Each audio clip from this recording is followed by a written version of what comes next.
నీ విషయంలో నా విషయంలో కూడా మనం ఎన్నో పర్యాయములు దేవునికి వ్యతిరేకంగా పాపం చేసినటువంటి వారము, తిరుగుబాటు చేసినటువంటి వారము.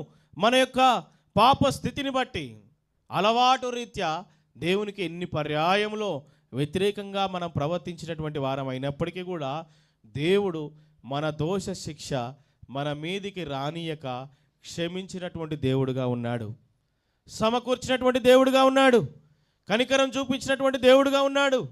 ఒకవేళ ఆయనలో దీర్ఘశాంతం లేకపోతే ఎప్పుడో సచ్చేవారం మనం. ఏమైపోయేవాళ్ళం అండి? ఆయన దీర్ఘశాంతం చూపించకపోతే ఏమైపోయేవారం? ఏమైపోతాం చెప్పండి? చనిపోతాం మనం. అందుకని లోతుని ఏ విధంగా అయితే